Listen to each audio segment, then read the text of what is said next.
Welcome to the Antler Queens, the most inclusive Yellowjackets podcast, where we shove peace, love, and Yellowjackets down your beautiful goddamn throats. As always, we're here to break down the most recent episode of Yellowjackets. I'm Martha Misdirect, filling in for Kelly. I'm Jazzy, Goonies never die, but lesbians do, shamanic. And I'm Dawn, Tale of Two Cats, Glenn.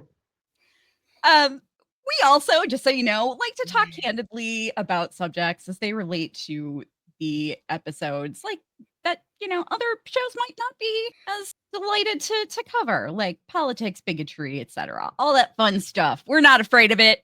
Bring it on. And a bit of light cannibalism as well, always. Yeah. Yes, exactly. We can do, our human meat recipe swap as an added feature next season if you guys are into that. Our ethically harvested leg feast. Yes. Oh yeah. This one was rough, guys. Yeah. It was a shocker. Happy. You guys know how much I fucking loved Natalie. Yeah. And how brokenhearted I was when she died. This one was even worse for me. Yeah. Yeah. Everyone has been saying it. Like the whole watching the fan feedback every episode, everyone's like, Van's gonna die, Van's gonna die, Van's gonna die. Yeah. But I was not thinking that at all. No. Like it just seems like they've already killed so many people. Why hasn't she been? Why isn't there wilderness cure fixing her cancer? I don't understand. I said to my husband, is the last season just going to be Shauna? There's just going to be one killed off, a couple killed off each season until it's just the Shauna show. I think it's going to be the finale is going to be a showdown between Shauna and Misty. Yeah. I think it should have been Shauna and Nat. I think that makes more sense. Yeah, but also I feel like in the same way we talk about with the teens, like Laura Lee was the death of normal religion and morals, and Jackie's death was like the end of order and giving way to chaos. I feel like Natalie dying in the adult timeline is kind of the same thing. It's like she was their de facto leader for so long, and her dying is signaling, oh, shit's gonna start going down now. Yeah, I agree. Dawn, how are you reacting to Van's death? I was thinking, isn't Van everybody's favorite? Does any other fans like anybody more than Van? Because I feel like Van was the most relatable and the most I don't want to say human because they're all human, but you know what I mean. The most normal feeling. She didn't have any extremes in her behavior, even as a teenager or as an adult. She was the most grounded one. So to take her away was so shocking to me. But then, of course, when I thought about it, I was like, well, that makes total sense because you've taken away the grounding. Like you say, Jazzy, you've pulled that out and you have left Ty adrift, you've left Shauna adrift. It really mixes things up in an interesting way. So I totally get it. But at the same time, we love her. And I know. I really did not want to see her go. No. And I didn't expect it at all. Yeah. Not in that scene anyway. I thought maybe, in the finale with her cancer coming back or something like that, but I didn't expect it or to go that way. I thought she'd make it to the next season at least. I never thought that she would die from cancer. No, me neither. Yeah, even if it came back, I still never thought she was going to die from anything other than getting killed. Because I think that's how they're all destined to die. But I've got some theories that I'm interested, that I'm looking forward to talking to you guys about the conversation on the plane and everything. And what's up with this plane? Is it the soul plane? That's just fueling that plane that they keep seeing in their death vision is totally fueling the parallel universe. Oh. It's like the end of Lost. Yeah. Yes, They're that's what I all was going to back say. together. It's very Lost like. But yeah, I am so sad. I've been a huge Lauren Ambrose fan since 6 Feet Under, which I started watching when it came out because I'm a dinosaur. I shouldn't say that because I'm the same age as the adults in this show. But and she was like, she and Michael C. Hall were my favorites on 6 Feet Under, and I loved her on Servant. Just Can't loved her hardly in wait. everything. Yeah. Yeah. I mean, Classic. like she's done great stuff on Broadway. I mean, if you've never heard her sing, you should look her up. I actually haven't. No, I haven't Great. either. Wow, didn't know that. Yeah, she's a great singer. I'll be looking into that. I absolutely love her. I'm such a huge fan, and I'm so sad. I'm so sad to lose her because she, like, Natalie is still overall my favorite character, but when the adult counterpart died, it kind of lessened my enthusiasm for the character a little bit. So I mean, Natalie and Van were pretty much tied at that point for me. But so yeah, so I think going forward, I think Nat, Van, and Ty are probably pretty much tied for my favorites at this point. But Ty Van was, I hate that ship name. Yeah, it's terrible. I know. I much prefer Tynessa. Yeah. Oh, yeah, that's way better. Yeah. Oh. But I mean, they were I'm not a shipper by nature. I'm not a romantic person. And they're one of like only 3 ships that I've ever truly cared about. Like, and their end was just heartbreaking. Yeah. I have mixed emotions about it because it's such a trope for television characters to, especially like be in a relationship with a Black woman and then have them cast that Black woman aside for the character they're supposed to be with, for the person that they're meant to be with, and that's usually not ever a Black woman. And I was really sad to see Simone get sidelined, and I'm hoping, not that I'm not glad that Van died at all. I'm devastated. She's one of my favorite characters, but I'm hoping that brings Simone and Ty back together. I don't know if that's ever gonna happen because, like, I think I love Simone. I don't know that Ty and Van could ever be together. I think Van and Issa were meant to be together, but in the adult timeline, I don't know if Ty and Van could work out long term. No matter she never how much tried to find her. No, or go to her exactly. Before, yeah, until Issa started sneaking back into the picture. Exactly. So, I mean, I could definitely, I expect Ty to want to get Simone back, but I don't know if Simone is going to. She doesn't deserve her, but no. Yeah, I'd like to see her have more screen time, whatever that means. Liked, because we have Shauna's family so much part of the story. I liked that we had Ty's family and that different dynamic with her family. And I think it misses that, taking her out of the Yellowjackets dynamic, which we've got with Shauna and to a degree we've got with Misty and Walter. And I think it was nice having Ty have somebody else. So it's a shame that they've completely dropped it, but I can understand why. But yeah, for sure. Well, we went on with our intro chatter a little longer than usual, but it's a special episode, so that's kind of to be expected. We've got 2 left. But if you're already familiar with our podcast, we're glad to have you back. If you're new here, especially if you're searching for Yellowjackets recaps, analysis, or breakdowns, we hope you'll stick around. So here's how we roll. We kick things off with an in-depth Yellowjackets recap, which is perfect for anybody like us who might miss the little details. Our YouTube viewers will get a little extra value with tons of screenshots to catch every clue. We break it all down by timeline and then dive into a super casual, unscripted chat where we discuss our candid Yellowjackets theories, hot takes, reactions, and analysis. Our episodes have marked chapters, so whether you're here for the full Yellowjackets discussion, just the recap, or both, you can skip around easily.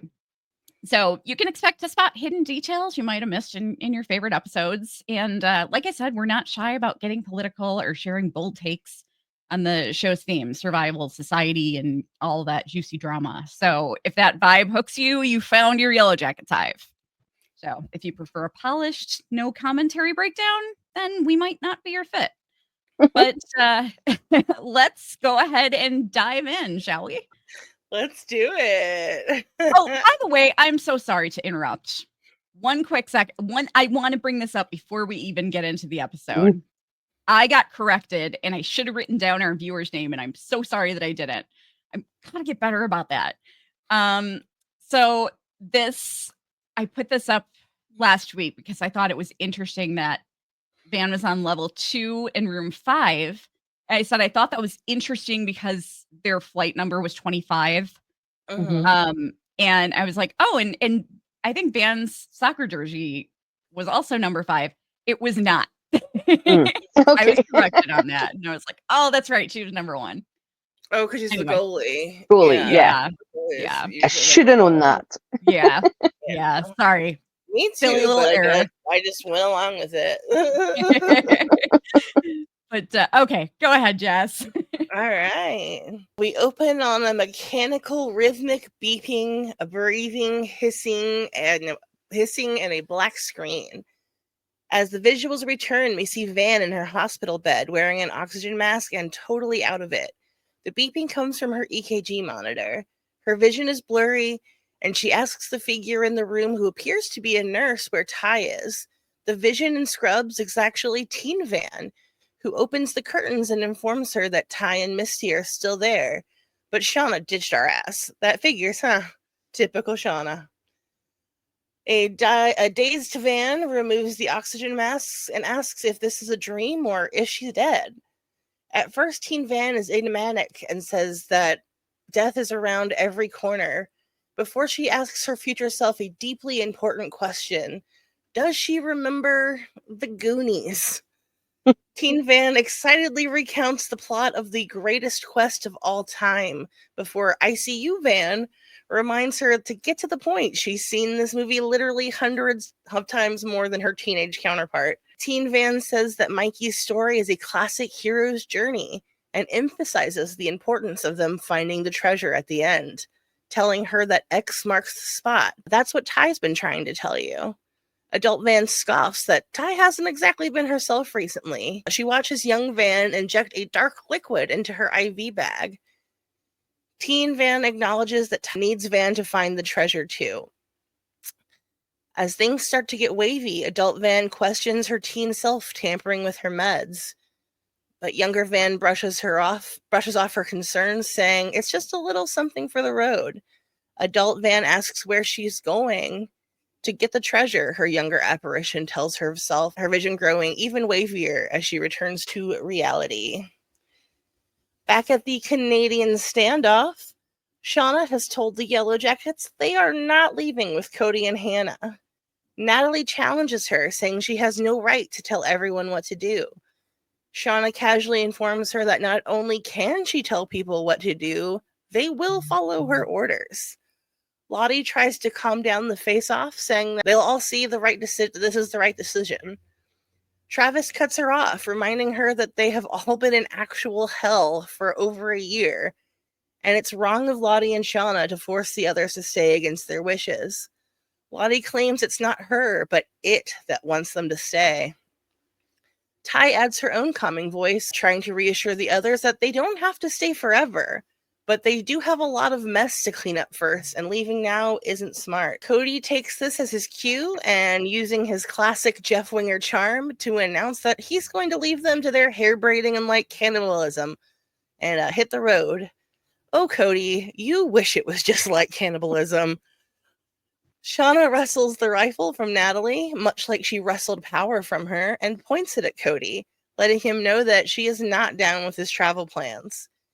Cody scornfully asks if she knows what to do with that, but Shauna mockingly responds right back that, oh yeah, she knows how to use this gun. My boyfriend taught me. Ty placates Shauna by saying that they can keep Cody and Hannah in the animal pen until they decide what to do with them. Shauna reluctantly agrees as long as they are shoeless. As the hostages are escorted off, Van confronts Ty about signing with Team Chemical and Bounce, demanding that Ty to think about how bad things got last winter. Ty seems blindly optimistic, stating that they're prepared this time. Van points out that to survive, they ate a kid, and the game that they have caught will not hold out all winter. Ty isn't moved and points out that it's just as well because Van has been practicing with the cards, and they just have to be smart. Smart in this case means becoming the wilderness's own version of Penn and Teller. The lovers are at odds. Later, we see Travis alone in the woods, perfecting a human-sized trap, using the pit, now filled with giant wooden spikes, and cover the top with branches until it's invisible. He tests its weight sensitivity, and it's successful. This pit is ready for a girl. Back at camp, Shauna is taking a paranoia walk through her domain, making eye contact with Cody, and hearing what may be whispers of revolution from her underlings. She meets up with Team Chemical and Bounce, Ty, Van, Melissa, Misty, and Lottie. Shauna tells the group that the others are plotting, and Misty comes up with a plan that leans on her greatest skills, being annoying and rejected by others. Everyone knows she was thrown out of the meetings prior to this, so they pretend that she's working against them and sees if some of the others will spill their secrets. They all agree that Misty is the perfect double agent since she annoys both sides equally. Van sarcastically dubs her Double O Quigley. Travis submissively approaches Lottie and tells her that he thinks it was talking to him out in the woods. Would she come back to check if the wilderness is hiding under his bed? Lottie buys Travis's obvious lie, and Travis heads there back out into the woods. In a whispered meeting, Akilah admits to Jen, Mari, and Natalie that she would rather have the wilderness choose her first than live through another hunt. The group mourns the loss of their near rescue and contemplates if Shauna would actually use the gun. In the background, Shauna sharpens a wooden stick like an aged hitman and seems to answer the question for them. Natalie thinks there still might be a way out. Using her best irritatingly smug skills, Misty drops a bucket of water on the table as Akilah and Jen are preparing dinner. She enigmatically suggests that they need nourishment later. They reject her help, and she nonchalantly tries to suggest that she thought they were in on the escape plan. Mari scoffs, saying that they saw her meeting with Team Cuckoo for Cocoa Puffs, and Misty casually shrugs and suggests if they want to go home, they come find her later. Her FOMO seed is dropped, and she walks away, the others still half-heartedly scoffing at her, but their surety that she knows nothing rings hollow. Misty, clearly on a high of usefulness, follows Van, who is trekking out into the woods alone. Spying on her, she learns that Van has the Frog Nerd sat phone, and that it's broken. In the animal pen, a bound Hannah is attempting to play hangman with guard Melissa. Melissa grows bored and begs Hannah to update her on the latest from MTV's The Real World, but Hannah says she mostly watches Nickelodeon these days, thanks to her 10-year-old daughter. The pair bond over missing family, but Melissa warns Hannah that what happens around here is entirely unpredictable, and the assembled will do some truly messed up stuff in order to survive. It is, as Hannah explains, a study far more fascinating than horny toads. Melissa cracks that that's because teenage girls are even hornier, and their resulting giggles alert Adolf Shipman that someone is having happiness without her clearance. Jealous and insecure, Shauna berates Melissa for listening to Hannah, believing Melissa is being manipulated into helping her escape. She calls her stupid for feeling sorry for the scientist. With Shauna screaming that no one cared about her before she showed an interest, Melissa takes her bags from the tent and leaves, still shouting Shauna in pursuit. The argument is loud enough to attract the attention of the rest of the team, who stare as Melissa stops in her tracks and turns to face Shauna, asking why she can't just be a nice person. Shauna shoots back that Melissa is nothing. Gaining strength from the onlookers who seem to be on her side, Melissa tells them that they were right. Shauna's nuts. The beleaguered leader proves it by pointing the rifle at her former lover. Despite pleas from their friends, Melissa steadfastly declares, "I fucking dare you," and Shauna fires. Her aim, bad or possibly good, only grazes Melissa's sleeve, but literally scares the piss out of her. Van runs to cover up her wet pants and helps pull Melissa out of sight to calm her down. Meanwhile, pitside, Travis is crying and Lottie wants him to open up to her. Travis's distress has turned to anger, and he tells the spiritual grifter that she is ruining everything, stopping them from going home. A concerned Lottie only apologizes that she wants him to see that Javi is there and wants to feel him. The wind picks up, and Lottie tips her face up to it, slowly walking forward onto the branches that Travis laid over the pit. She turns back to look at him benignly, the trap somehow miraculously holding as she stands on it. She smiles eerily and walks away from the stunned Travis. Elsewhere in the woods, Mari has walked Hannah farther out than she should have to for a bathroom break, where they meet Natalie, who holds a knife on the terrified Hannah. Hannah begs not to be hurt, but Natalie reassures her that they all want to go home, just like her. She passes Hannah the knife and instructs her to cut herself and Cody free when everyone's sleeping, so all the willing can make a break for it. As night comes, Melissa finds Jen and says, "Fuck Shauna." She wants in on whatever's going down. Shauna lays awake in her yurt, angrily and sadly staring at the place where Melissa used to lie. Misty uses the cover of darkness to get a closer look at the sat phone Van is hiding. She examines the broken antenna thoughtfully. In the animal pen, Cody reassures the distrustful Hannah that Eric Chung was just a name on the backpack he got secondhand. He urges her to cut them free.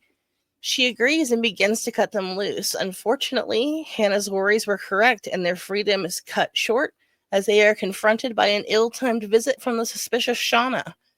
In a staggering moment of self-preservation, Hannah throws Cody under the bus by declaring that he got the knife, and before proving her mettle and stabbing the dodgy Cody directly in the eyeball, ensuring that he will never graduate from Greendale Community College. She pulls her murder weapon free and offers it to Shauna, declaring that she wants to be a part of this. Misty watches from the shadows, stunned. The runaway group awaits in the woods, but rather than Hannah or Cody, Melissa and Jen arrive to break the bad news. As the first snow of winter starts to fall, Natalie sobs in despair. The dejected group leave her alone to cry. She sobs alone for a while when she suddenly spots Misty sneaking through the woods. Nat follows her to where Misty is hiding the transponder. Carefully, Misty removes the antenna from the transponder. It's a match for the piece broken off of the sat phone. Natalie makes herself known, and Misty announces that she knows how to get them home. Natalie is furious to see what Misty has done to the black box. In the adult timeline, Van wakes up in the ICU with Ty by her side. She looks at her IV bag suspiciously and takes a visibly upset Ty's hand, reassuring her everything is going to be okay. She reminds her of the old man at the shore they saw eating a huge bucket of saltwater taffy because it was the one thing he wanted to do before he died. Ty says she'll get her the best fucking taffy once they're home, but Van says they're not going home. She starts ripping off her lines and tells Ty she doesn't like taffy and Goonies never say die. Back at the House of Hats and Lies, Shauna is still weird-owling Melissa, dangling a piece of her flesh above her face and instructing her to eat it. Melissa says Shauna is sick. You think? Shauna reminds Melissa that her family will be the sick ones when they find out that Mama was a teen cannibal whose name isn't Kelly. Melissa, seemingly out of options, finally chows down on her own skin, chewing intensely before suddenly spitting the bloody mess back into Shauna's eyes, allowing her to break free. Shauna grabs at Melissa's hat-free hair, but Melissa manages to escape and hightails it to her minivan with Shauna hot on her heels. She manages to get in and get out of the driveway, winning her freedom. She continues to check the rear view for Shauna as we ominously focus on the lit gas tank on her dashboard. She's forgotten Alex's warning about being almost out of gas. After the opening credits, Ty, Van, and Misty are in the car 20 minutes from Alex's place, and as Misty points out, 40 minutes from Colonial Williamsburg. Should they want to get their butter churning on? Maybe, given how famously reasonable they know Shauna can be, they'll probably need an alibi. Van is using her portable oxygen supply, but notices someone on the road seems to be having an even worse day than her. Surprise! It's Melissa, car out of gas and covered in blood from her recent run-in with Shauna's reasonable nature. She's trying to fix her dislocated shoulder by popping it back in place by herself using the side of the van. Somehow, they're able to recognize her without her hat, and Ty reverses at high speed after the fleeting, very not dead Melissa. Catching up, Ty hops out of the car and takes her down on foot, declaring, "I've got you now this time. This time, huh?" With the threat of Misty and a tire iron hanging above her, Melissa gives up the fight, while Van notices a railroad crossing sign and ruefully notes X marks the spot, just as Teen Van foretold. She's convinced they're on the right path. In the backseat of the car, Melissa admits that she did send Hannah's tape to Shauna, but insists there's nothing more to it. The others aren't buying her excuses. She tries to dissuade them from going back to Shauna, alerting them to Shauna baby birding her a chunk of her own arm. Grossed out, but not put off, this merely increases their urge to go find their missing companion. Melissa continues to protest that Shauna is out of her mind until Van finally tells her to shut up or they will kill her for real, silencing Melissa and impressing Ty, or Issa. Shauna is making a vain attempt at cleanup at Melissa's house when the others show up. She admits that she may have made things a tad worse. She's all for tying Melissa up, insisting that she must have killed Lottie if she sent the tape. Misty reminds everyone it's Shauna's DNA under Lottie's fingernails, and she has the literal receipt that proves that she was in the city that day. Though Shauna defends herself with Jeff's karma cat story. Misty is not convinced by her tale of two cats. When Shauna brings up that Melissa must have also cut her brakes, left the phone in the bathroom, and locked her in a freezer, Misty breaks and confesses the freezer incident was her doing. She just thought that Shauna needed to cool off for a bit, and who can blame her? When Ty declares she just doesn't think Shauna killed Lottie, Melissa scoffs that of course Ty would take Shauna's side, and Misty decides this is Shauna's mess to clean up and she's bouncing. But she promises Shauna she will get to the bottom of all this. At home, Jeff excitedly interrupts Callie as she's just trying to roll a joint in peace. After feigning shock and outrage, Callie lets him know she's aware her mom steals her pot. Jeff, giving up the pretense of caring, tells her she's not grinding up her nugs small enough to make a usable joint, earning a glimmer of surprise and appreciation from his daughter. Oh, and the Joels have given him the furniture job on a country road.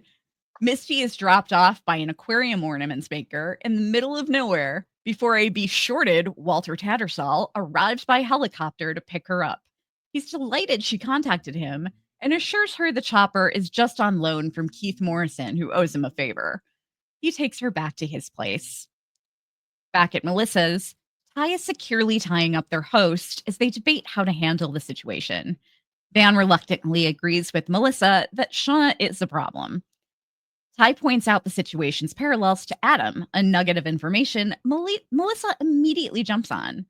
Shauna is furious at the name drop, and sensing a crack in the threesome, Melissa vocalizes that clearly Shauna did what she does best, killed a dude and forced her friends to clean up after her. Shauna, playing her own trump card, asks what kind of psychopath marries the daughter of the woman they killed. It's enough to regroup the three, who leave Melissa sitting on the ledge of her very impressive open fireplace. While Ty and Shauna contemplate their options, Van returns to the car for her oxygen. Taking advantage of their distraction, Melissa surreptitiously pulls the chain on the fire flue and their consciousness. Half the Man I Used to Be is heard as Creep by Stone Temple Pilots plays in the background. Jeff wants to celebrate his new job like ladies who lunch, showing off his sexy Elaine Stritch-esque legs before Callie dampens the mood that mom would kill them for spending money at a fancy restaurant. She asks Jeff if what he told the Joels about Shauna is the truth. Though he tries to brush it off, Callie confesses it's how she feels, and Jeff breaks down, admitting marriage is hard, and his marriage to Shauna in particular leaves him feeling very alone. Walter brings Misty a chocolate martini at his place as she questions if it's possible Shauna didn't kill Lottie. She admits the cat story turned out to be true and they shouldn't rely solely on DNA. Convinced she's missing something, she asks Walter to see Lottie's cloned phone. Distracting him with a request for chocolate shavings on her martini, she scrolls through Lottie's photos and seeing something significant explains, "Oh my God," vanishing before Walter gets back. Walter in his shorts return to find her gone, and he sips the martini he made for her, seemingly disappointed. Van returns from the car with her oxygen to find Ty and Shauna out cold and a CO2 alarm beeping. Melissa admits to shutting the flue. Van hurries to open it, then drags Ty outside, giving her the oxygen mask, pleading with her to breathe. A fight ensues inside Ty, with the real Ty declaring Issa was never what Van needed. Ty wins the fight and throws Issa into a pit, opening her eyes to see Van. Van recognizes her as the real Ty and assures Ty of how much she loves her before rushing back in for Shauna, whom she also saves, instructing Ty to share the oxygen with her as she goes back for Melissa. She returns for Melissa, grabbing the knife, contemplating whether to cut her ropes or kill her outright, saying killing Melissa may prevent her from dying of cancer. She finally cuts Melissa free, but continues to hold her at knife point. Melissa promises this can all end if Van just lets her go. Van tells Melissa about the tantalizing promise that a sacrifice to the wilderness holds, saying she doesn't want to die of cancer after everything she's been through. Melissa scoffs at Van, saying none of that sacrifice and reward stuff was real. Van isn't so sure, and Melissa acknowledges there's always been goodness in Van and agrees to be her sacrifice if that's what Van needs. Van hovers over her with the knife, but like the man she and Ty followed at the very last minute, she just can't go through with it. She screams, exhausted and emotional sobbing, "Why can't I be like that?" Melissa sits up, comforting her. "You don't want to be," she says, as she places her hand on top of Van's. "But I do." Melissa grabs Van's hand and turns the knife on her, forcing Van to stab herself in the stomach, whispering, "Isn't this what it wants?" as Van collapses. Exit music for a film by Radiohead begins to play as Van finds herself on the empty plane pre-crash, just like Natalie. Alone on the plane, adult Van watches blood pouring from her prone body on a big screen in front of her. Shauna and Ty enter looking for Melissa, finding only an open door in Van's body. Ty drops to her knees, wailing, and embraces her love. Teen Van joins her adult counterpart on the plane and says she knows it's hard to watch. Adult Van is horrified at her own death and asks why Teen Van sent her in knowing she'd die.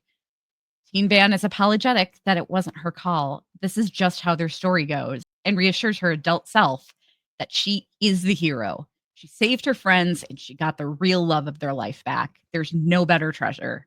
She promises that surviving was never the reward. When a confused and frustrated adult Van asks her teen self to explain what's happening, young Van simply says, "Where would be the fun in that?" Van stares ahead, alone again, as the plane lights flash into non-existence. A cover of Glycerin by Bush plays over the credits. And we are not sure who that cover was by. No. But Jazzy Can't Steve, yeah. Steve thought it might be Juliette Lewis, right? Lewis. Yeah. It does kind of sound like her a little bit. I could see that. There was a version on YouTube by an Annie Sunflower, which I thought might have been, but it seemed more soft, so I don't know. If anybody knows, let us know. Yeah, that was brutal. I was upset. And you know, what is it with them using Radiohead songs to kill off the characters? Radiohead truly were the most depressing band of the 90s.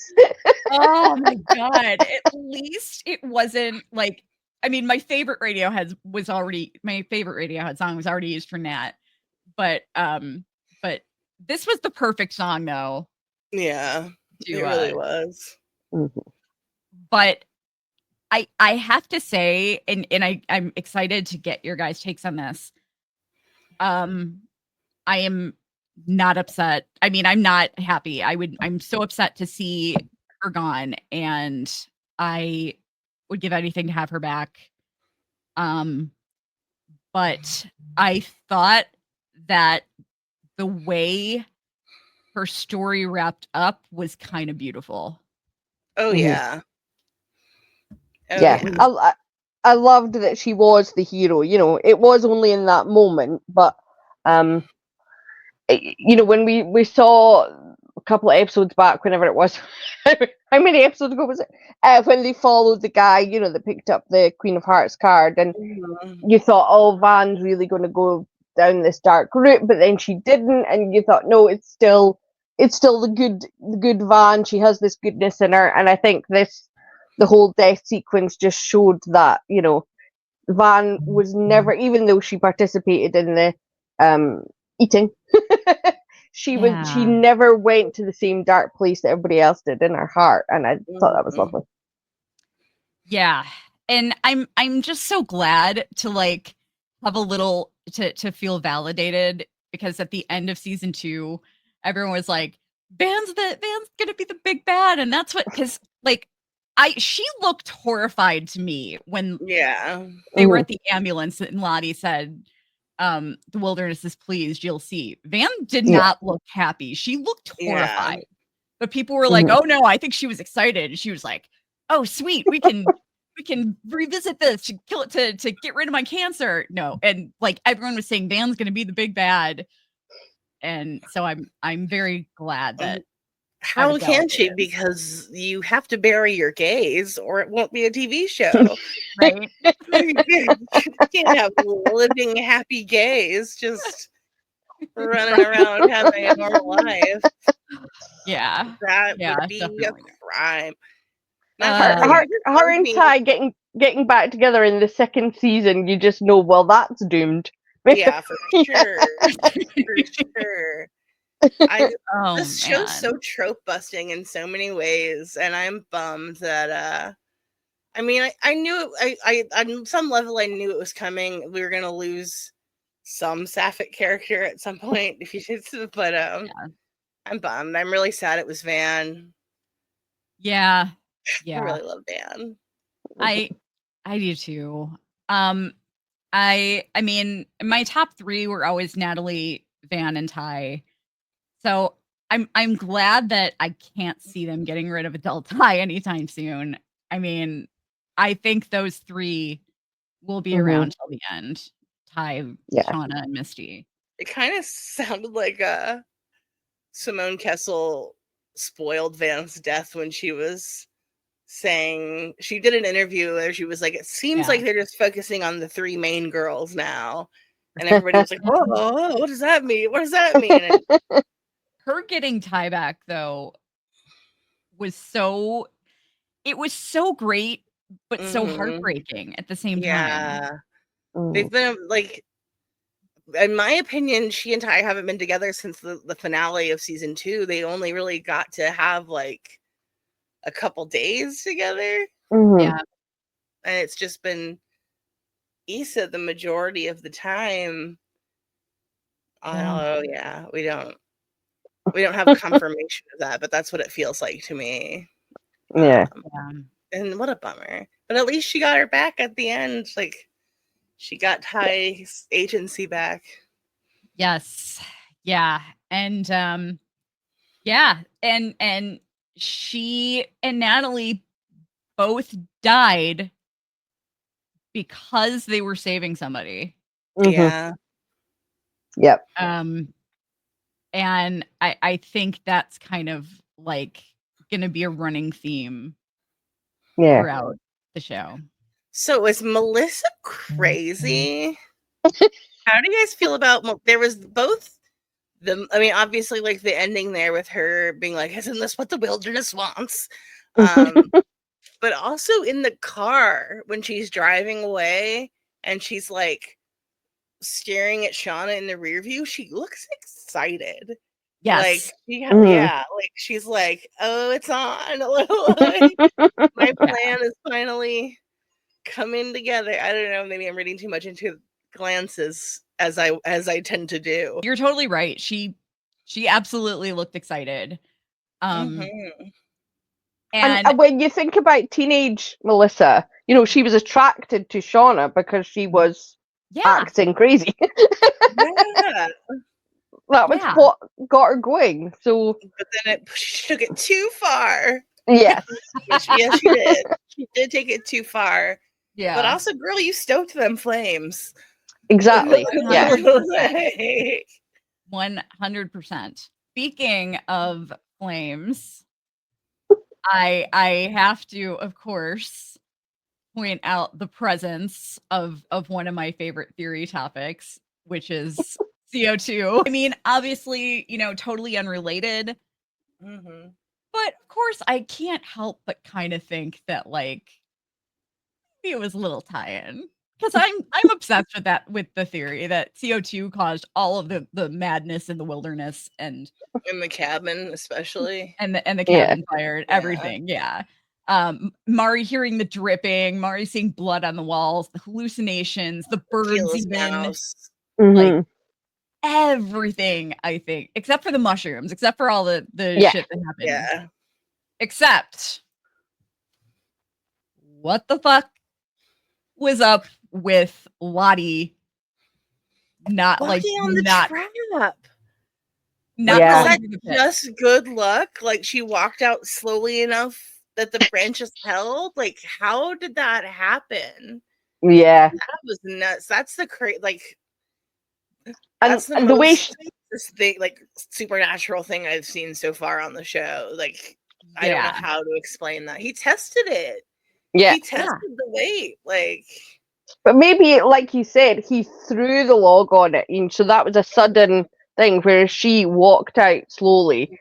So maybe that was it. But the way she looked at him, like she knew what he was doing, and she was just like, "See, he is here because he's protecting me." That was definitely supernatural. I suppose it's one of those, like everything else, it could be explained by something physics, you know. But yeah, I like to think there's a supernatural elephant. There's a supernatural elephant in the room. A supernatural element. I want there to be, because I really like that side of it. So I like moments like that where you go, ooh. Yeah. It definitely seemed like she knew what was going on, which just maybe Lottie being like, Lottie always seems like she's holding on to some kind of dark mystery, but God, that was nuts. Yeah. That rattled Travis real good. So yeah, for sure. I feel like it also kind of explains adult Travis's willingness to trust her again. That like leads to the situation where he dies. I feel like a lot of stuff this season like explains maybe why they were so eager to hunt Shauna at the end of season 2. Like, their eagerness did not make sense to me. No. I was like, why are you trying to eat Shauna? But now I get it. I get it. Yeah. And sorry. I would not be surprised. Oh, sorry, what? I wanted to say really quickly, like, people give Shauna zero grace, and I've even heard people say that she should be beyond postpartum psychosis right now. No. Hard no. That's not science. She is, like, been through an incredible amount of trauma. She's lost a child. Like, postpartum psychosis can last over a year. She's a teenager dealing with already like teenage hormones on top of starvation, on top of the death of tons of her friends, on top of this entire traumatic experience, and she has postpartum psychosis, the show. So like, please try to give Shauna the tiniest bit of fucking grace. I know people hate teenage girls, but like, I know she's really in her villain era, but she's been through a lot. And, She is. like, I just thumbs me can't. out. The only way that I can defend her though is if they're willing to like tie her up, basically keep Yeah. her tied the fuck up so she can't hurt anybody, and she has to agree to that. It bumps me that people are like, "Oh, Lottie's just a little snuggle puppy. She's got mental illness," and I'm like, it's the same situation. Lottie axed a guy in the head. Yeah. Yeah. Like she and Shauna are equally mentally ill. Like, if you're gonna give Lottie grace, you can give Shauna grace. I think they showed in this episode a really good insight into Shauna's mind when she's walking around and she's hearing everybody whispering and then she's like, oh, they hate me. It completely showed that everything that she has comes from fear and fear of rejection and insecurity and lack of confidence, and all the things she felt with Jackie is now just gone from one person to all of them, and it's just which amplifies it. So I think they showed, look, she's not just a power hungry despot. She's Adolf Shipman. yes, she's it's an example of what's going on in her mind, and this is the only way she can think to cope with it, is to become more and more detached from everybody else and just demand power so that she can try and be in control, because she's lacking any control in her life. Yeah, that showdown between her and Melissa broke my heart. Yeah, that was brutal. It was sad. I mean, the teen version, I should say. There was still like multiple showdowns between Shauna and Melissa. But, yeah, like the way she like talked to her, like using Jackie's words, and like, yeah, like leave that poor little lesbian alone. She just wanted to be like. I know.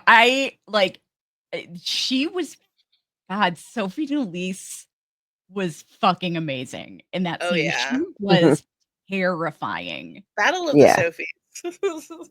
Yeah, seriously. Sophie Elise knocked it out of the park in this whole episode. Like, the way her line delivery when she was like, "Don't worry, my boyfriend taught me," was just so fucking killer.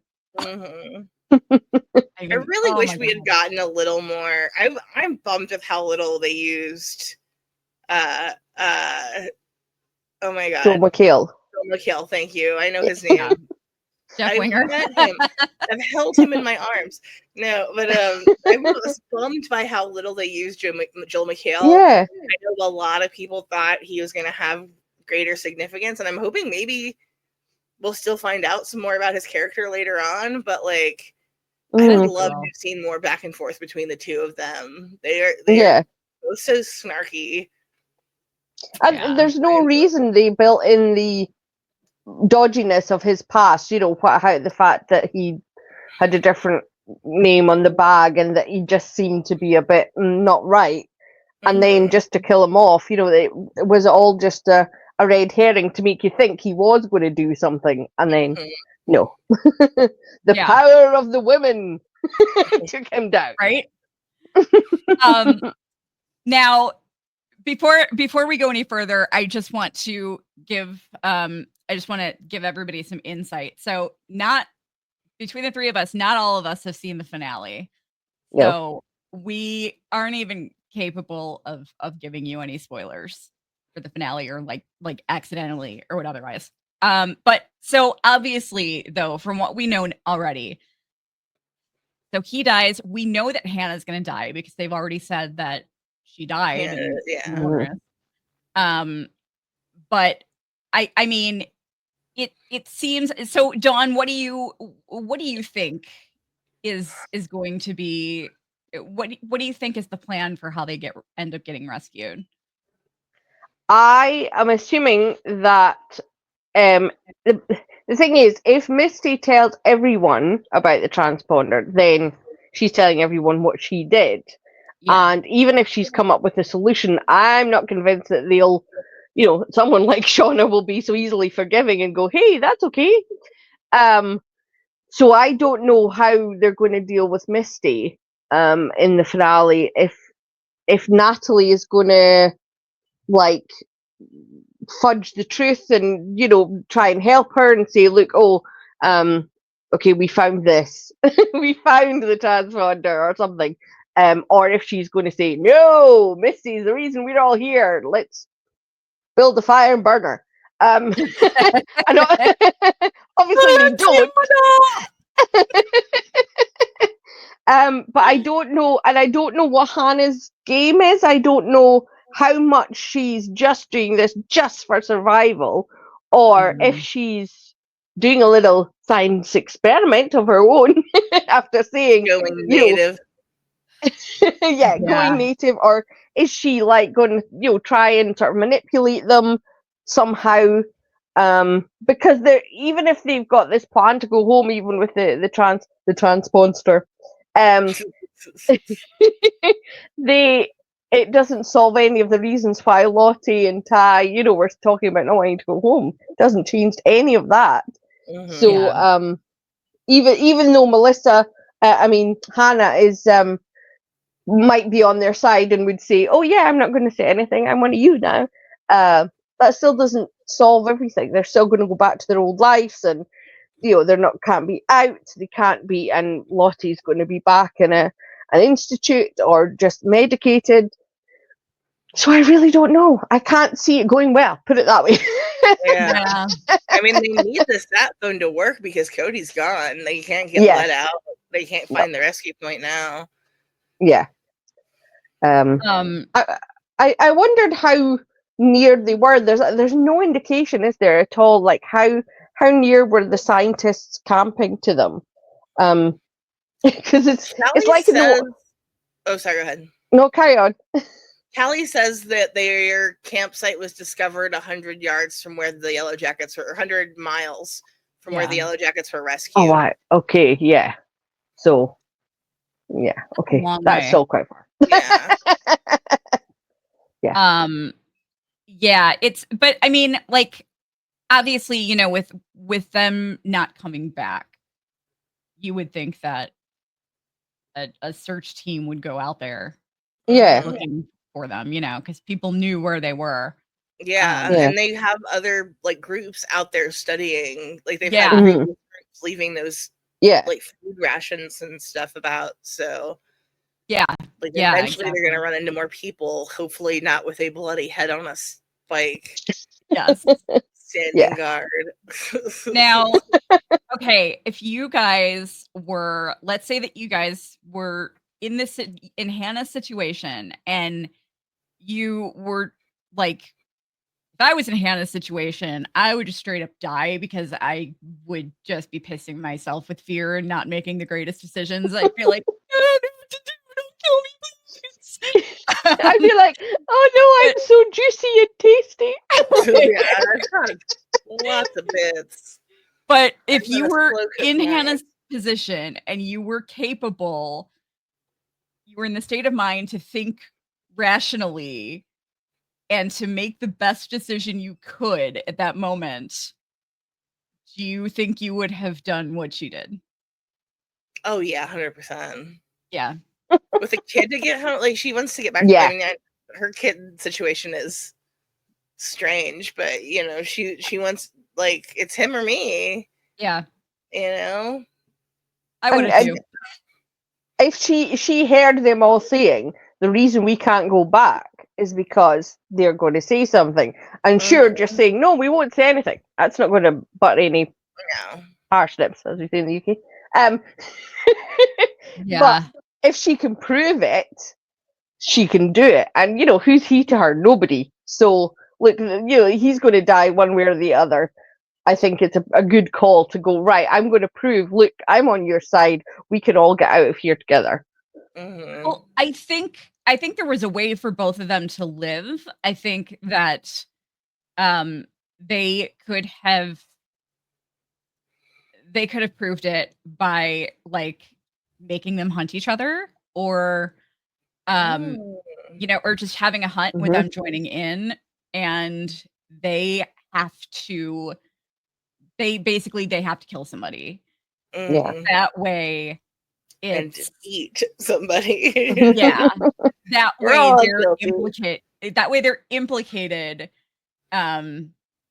So they if either one of them spills, then they're all gonna get in trouble when they get back. That's So a really good idea.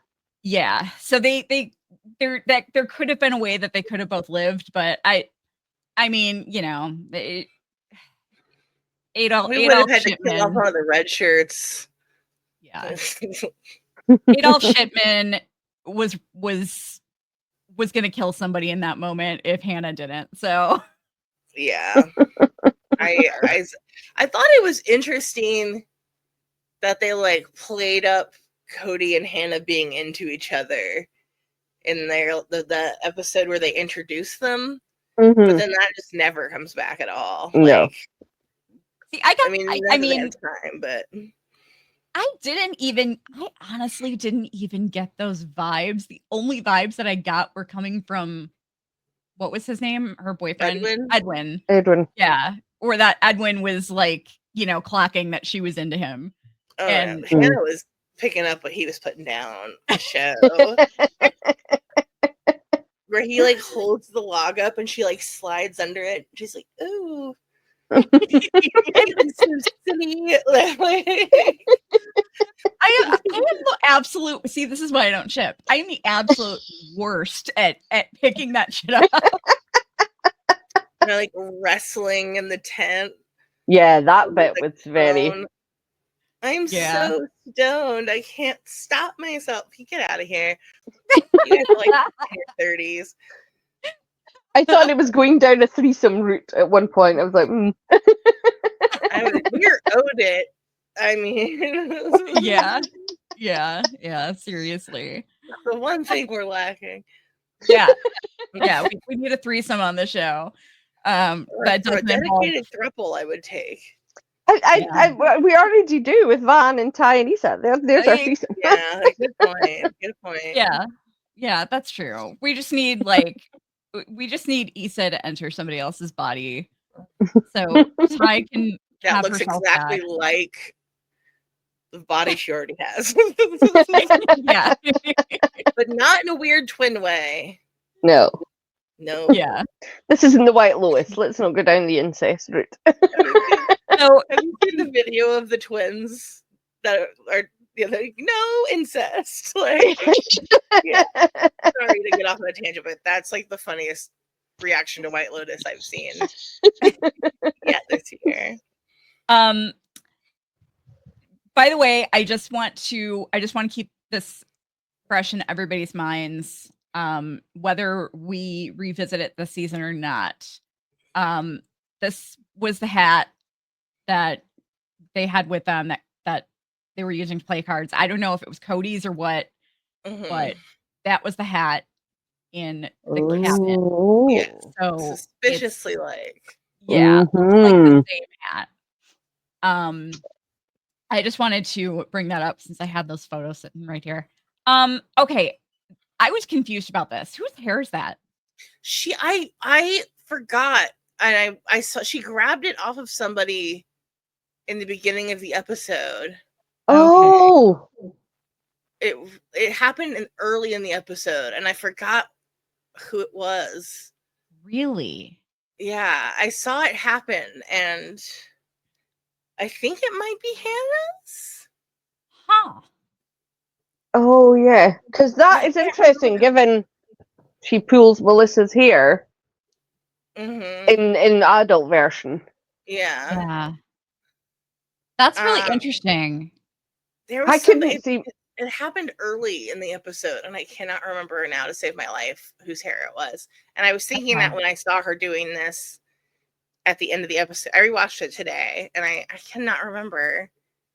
Was it not at the end of last week's episode when the group were going to go and she said, You can't go. No, No. no. I'm That's like- thinking maybe it's still the same piece of Hannah's hair that got stuck in the tree, but it's more hair Oh. than that. Yeah. Yeah. Positive I saw her pull it off of someone. Yeah. If anybody knows for sure, let us Mhm. know. God, my eyes. Sorry, guys. My eyes were like the eye problem was subtle enough that I figured I could get away without wearing makeup and without wearing sunglasses. And they're still, so I did not wear sunglasses and they're starting to tear up. So I might like big Aw. time. So I might throw them on just so people aren't thinking I'm Yeah. getting Go for it. all emo. That's okay. But the irritation is like subtle enough that you can't even really see it. So Mhm. but but I just don't I like. can't see it at all. Good, thank you. But yeah, yeah, the hair thing is super creepy, and it's very like reminiscent of the locks of hair on the Antler Queen Mhm. Mhm. costume. So Did she what pull it from Natalie when she's fighting Natalie for the gun? did she? I have got my copy open and I'm watching it, so I'll tell you in a couple of Oh, minutes. nice. Okay. Good. I I feel shall like there report was back. a little tussle, and that's the only Yeah. thing I could think of in the Yeah. beginning of the teen timeline is her like tussling with Natalie a little bit for the gun. I was just going to say, can I just say how much I loved how they paralleled that dream scene with Teen Van to the climax with the EKG Mhm. beeping and the CO2 monitor beeping, Yeah. and the hissing and the oxygen mask and the dark fluid that The smoke, makes her go yeah. unconscious. I was just like, oh, that's so clever. Yeah. Loved that. Mhm. Yeah. It was really cool. Liv is so good in those scenes too. Yeah. They're just an incredible actor. Yeah. They really are. It's interesting because like I feel like this with Van now being the second character that's on this commercial plane. I really feel like the fandom is just gonna go nuts with the parallel universe theory. And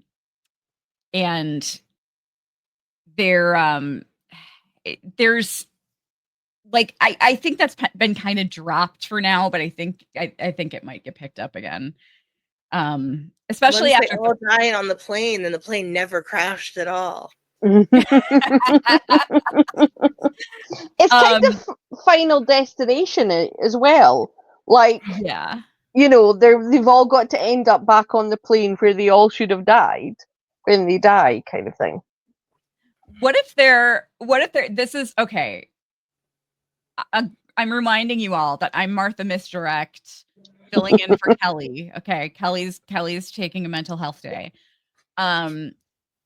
What if they actually are all in the middle of a death vision and they're just watching how the rest of as Martha Misdirect, I'm not very smart. So like my theories aren't really the most intelligent. I'm kind of a dumbass, but you know, Bart, I feel like Bart naturally ruled out it being like a dream or, you know, it's all like happening in someone's mind or.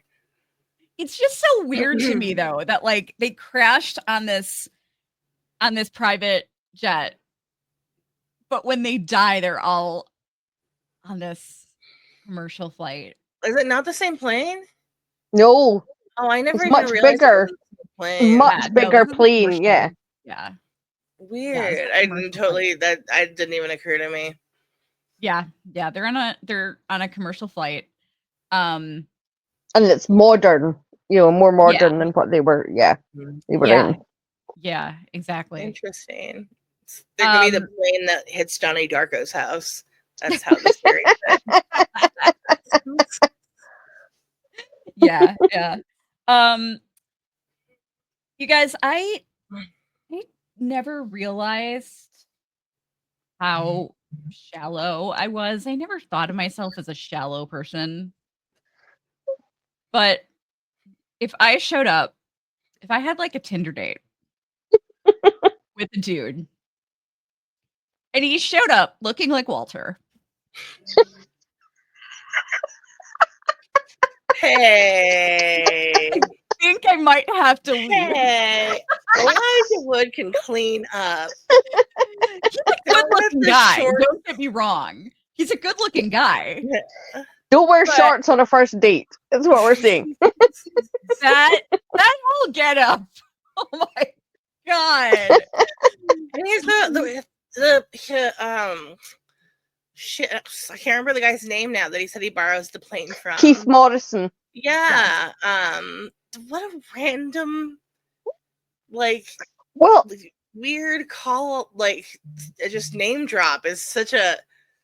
Like, he's more famous for being Matthew Perry's stepdad than he is for being anything else. I was going to ask you what, because I didn't know. I'm like, I don't get this reference. I'm British. I don't, normally I do manage to pick up most. Newscaster. Yeah. Oh, okay. Yeah. Weird. Yeah. That's hasn't been famous, and no offense, Keith. I think you're great. But it's just like not very well known. It was just a strange name drop. But I was like, I wonder if there's more to that. I think it could play into a theory that I have that I can't talk about until next week. Okay. But yeah, Walter, man. Walter Tattersall. What is going on with Walter? You need a stylist. Something. Maybe. Yeah. But yeah, stylist, please. He didn't seem too upset that she'd gone, Misty'd gone. Yeah. Yeah. So it makes me wonder if he set her up to do that, to give her that evidence on the phone, whatever it is, or he wants her to lead him there. I don't know. We didn't seem in a rush to follow her. It has to be something that she would know is evidence that he doesn't recognize as evidence. Yeah. But yeah. So and the way she said it, I wondered if it was something obvious that she'd missed already. That she went, "Oh my god! Why didn't I realize?" Whatever it is. Yeah, that whole conversation just really bugged me because Misty is so smart, and she's basically a professional amateur citizen detective, right? She lives for this shit. She would think about things like I would not. I would be terrified if I murdered somebody and I knew Misty Quigley because I'd be like, holy fuck, I'm fucked. Misty is going to get to the bottom of it. So how does it not just immediately occur to her that sorry, go ahead.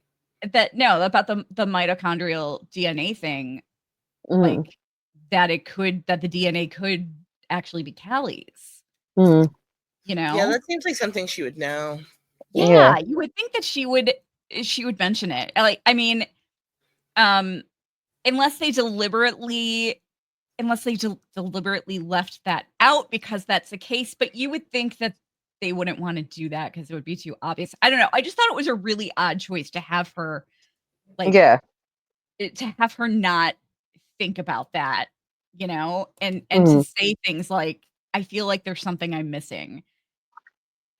I don't know. It just seemed really odd. But I mean, then again, if you look at From, Dawn, did you finish season 3 From yet? No, I haven't yet. Okay, I can't talk about that yet then. Sorry. Okay. Well, anyway,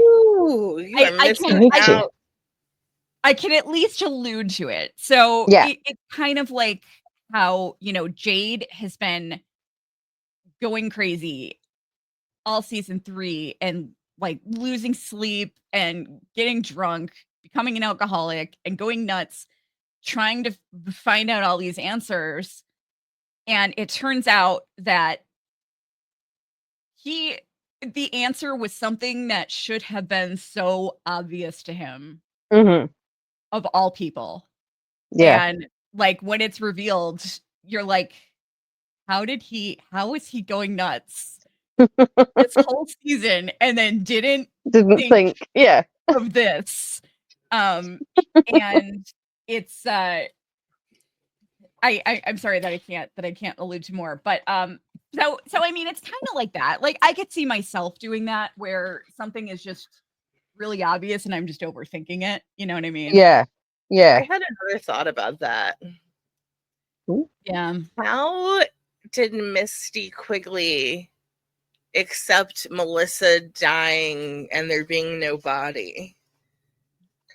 Like, surely Yeah. they went to her funeral.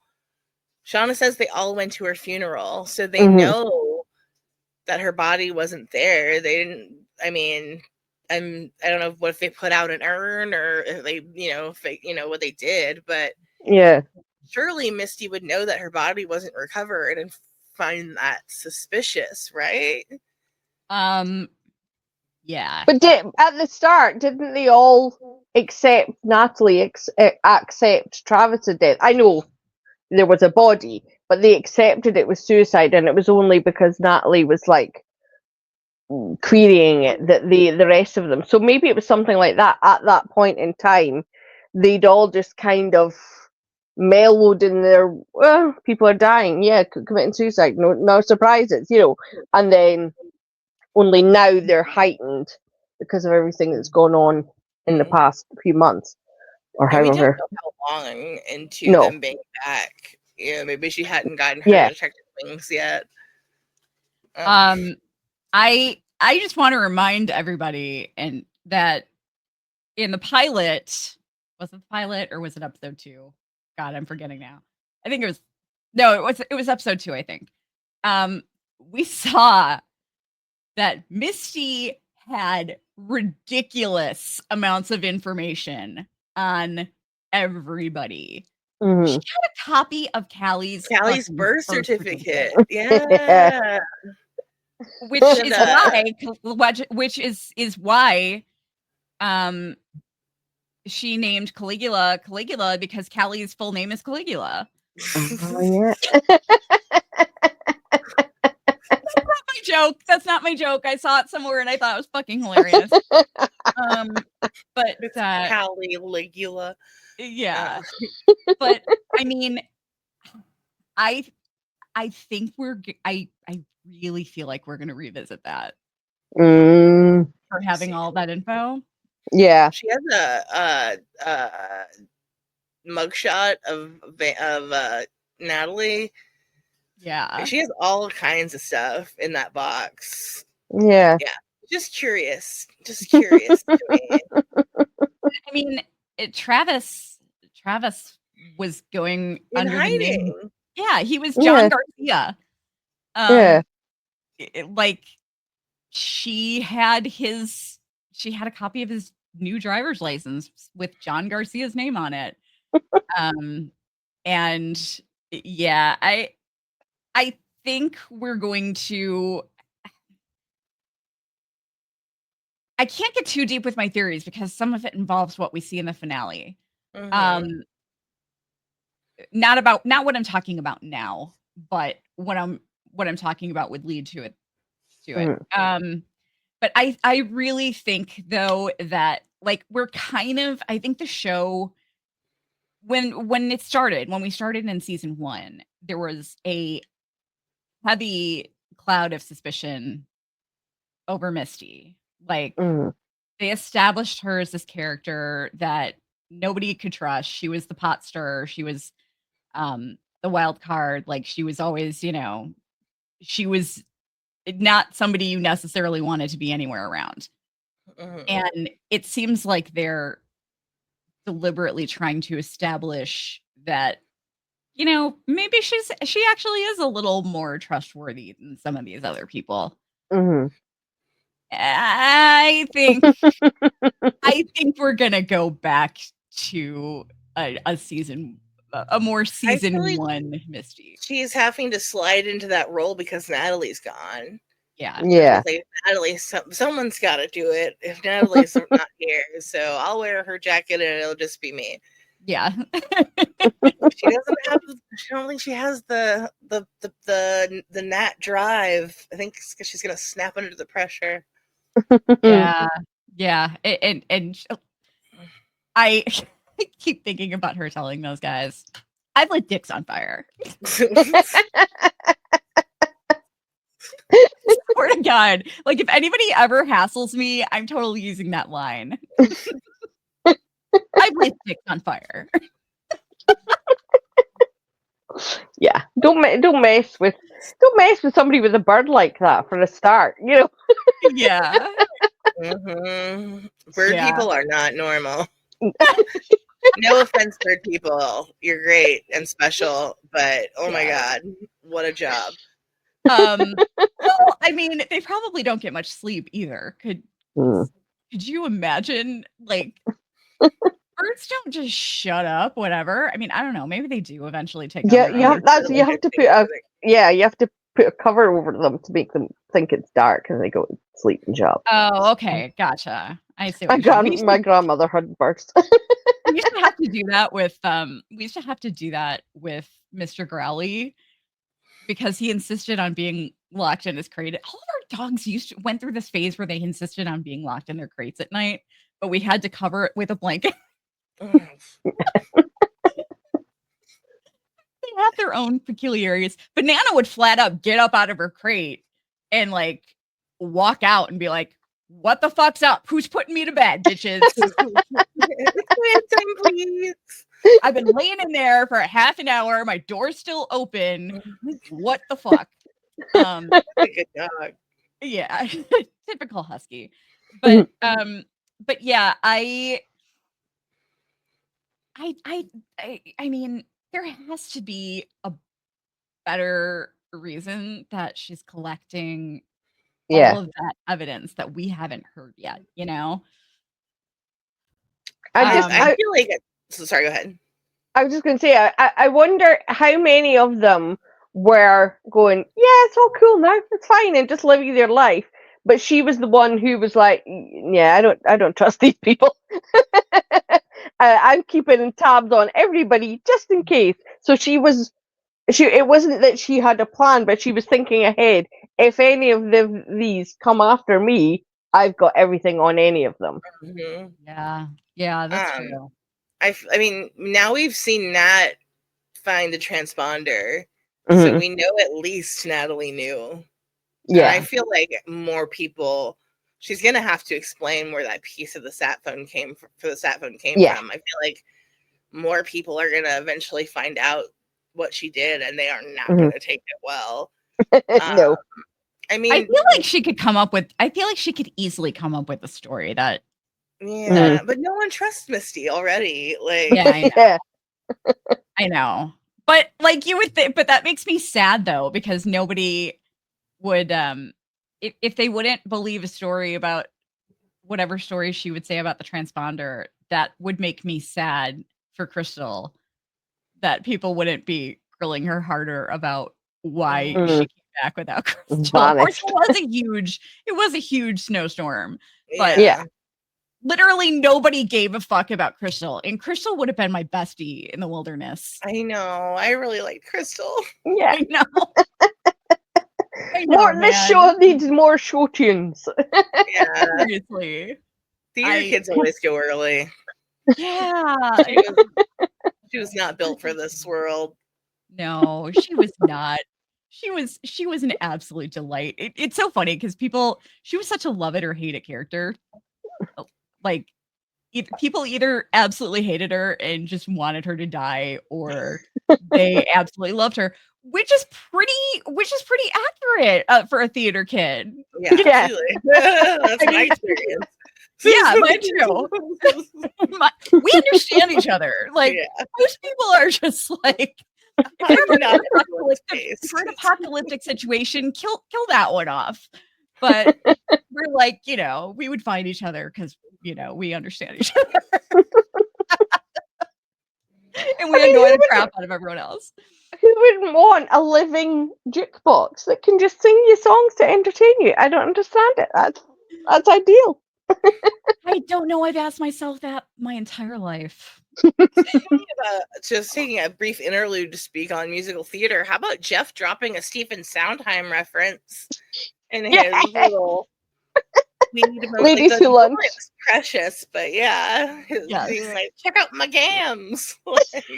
How on a scale of 1 to 10, how would you rate Jeff's legs? Let's objectify Jeff. Well, he had socks and pants on, so I'm gonna say a 7 because I was going to say a 7 as well. Yeah, they weren't. I mean, he didn't have the problem where his calves were so big he couldn't get his pant leg past them, you know. Yeah, but they weren't sticks. So yeah, I'd have to agree with you. I loved that scene so much, and I told my husband that I'm gonna have to I'm gonna make him watch. He doesn't watch the show. I told him I'm gonna have to make him watch that scene because he reminded me so much of my husband in that scene. He said Bogart. Yeah. Yeah. My husband uses that word all the time too. But I loved, okay, good for him for getting for getting that Furniture Fam gig. Mm-hmm. It's going to be super awkward when Melissa realizes that she that her company is now working with Jeff Zedecki. That's my other theory. She's either a mechanic or she works for Furniture Fam. He lives in Virginia. Yeah, I know. That's a drive. I know. But I like, good for him for getting the gig and for getting stoned with his daughter. It was a nice moment, but I my heart kind of broke for him a little bit. Yeah. Admitting how lonely he is, and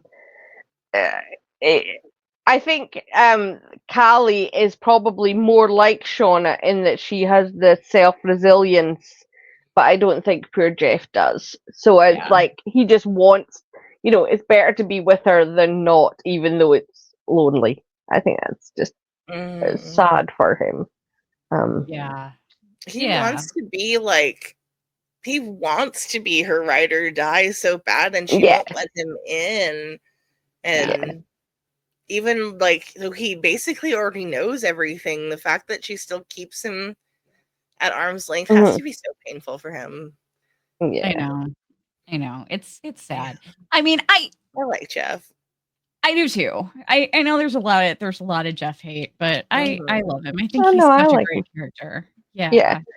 I love that he's so supportive of her and knows everything, and it's such a rarity in TV shows because they always use a secret like this to divide a couple and pit them against each other, and oh, how dare you not trust me and all this stuff. But I love that this is different. That Jeff is like, I don't care. I love you, and I want us to be a family. He helped her cover up the murder of the guy she cheated on him with. Like, he surrendered to Kevin Tan. Yeah. Like, straight up surrendered. I mean, like, yeah, and confronted him very awkwardly in the gym. Yes.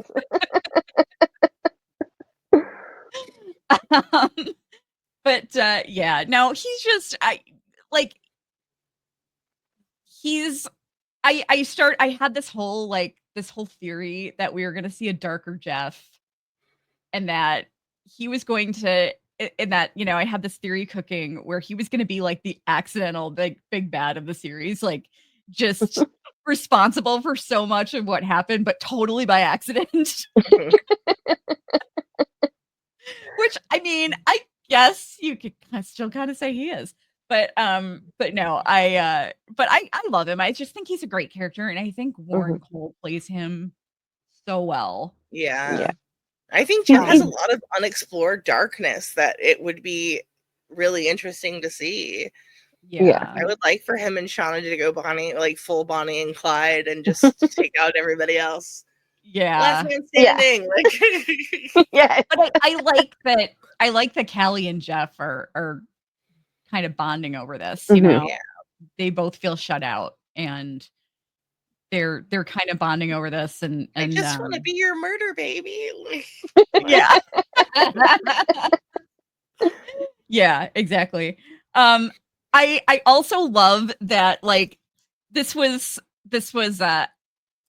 I often referred to it was season 1. I can't remember if it was oh no, it was episode 9. Season 1 episode 9 which I often referred to, which I kind of nicknamed Misty's Big Break because Natalie came to her door to help her to ask for help cleaning up Adam's murder. And I kind of felt like this was another episode that was kind of like that for Misty, for like teen Misty at least, because she's just wanted acceptance for so long, and now she's like, now I could be a double agent. This is great. Whose side is she on? I have no idea. I know. She's on Misty's side. She's on Misty's side. Yeah. Yeah, and that's interesting because you asked Sammy Hanratty a question about that. Yeah, I loved her. She said that Misty is just a mouth to the flame. She's just going wherever the fire is burning brightest, and I was like, I definitely see that in her character this season. Yeah. Yeah, I have no idea who she's working for. I was saying earlier, it's like It's Always Sunny with Rob. I'm gonna play both sides, so I always come out the victor.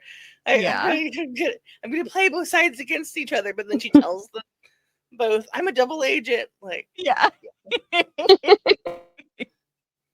I love it, and I love too that she embraced being shut out because she was annoying. I love that she just embraced that. She's like, everyone knows everyone hates me, and they're like, you know what? She's right. Yeah. She's like, yeah, my annoyingness totally comes in handy now. Finally. Did we lose Dawn? Oh no, Dawn totally froze up.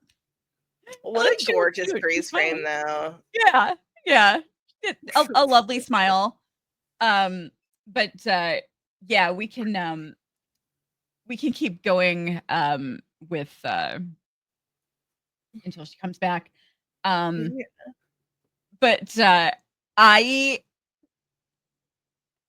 the physical reaction that I had to watching. Oh no, Dawn just left us. Hopefully she'll come back. Yeah. But the physical reaction that I had to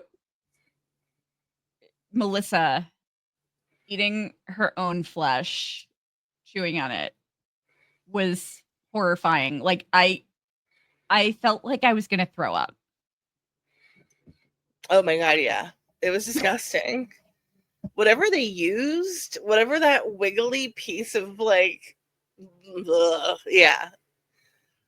It was gross. You could tell that it was chewy. The little bits of it all over Shauna's face. Ugh. Oh my god. Everything about that scene was horrifying. So disgusting. I covered up the like the actual piece of flesh that they showed in this scene. You could see the teeth marks in it where she bit it out. Like they did a really good job on it. So I wanted to get the screenshot though, so I covered it up with a potato chip. Like she's feeding her perfect. She's feeding her a potato chip. But yeah, I think I'm not just suspicious of Melissa because she killed Van. I have high suspicions about Melissa. I think that what she told Shauna about like all that stuff happening, possibly like, you know, causing her to lose sleep. I believe that might have been true. But I think that there might also be reasons. What they are, I don't know. Why she feels like she needs to go back to that. Um, I mean, she but definitely knew she was opening a can of worms. I mean, we've seen in the preview for the next episode that Shauna does find the note.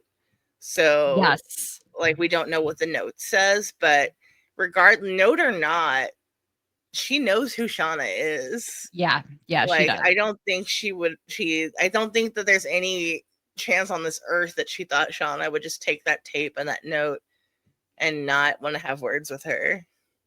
Yeah, she changed her. She faked her death and took on a new identity, and I think she's regretting that. Yeah. I think the talk of the 25th reunion possibly stirred up a lot of shit for her. Mm-hmm. And It wouldn't have been her 25th reunion either because she was JV, right? She was younger. Oh, was she? I'm pretty sure. Oh, okay. I thought Aquila was the only JV. But I feel like she may have even been the one to send the postcards. I could see that. And that could be why Shauna didn't get one.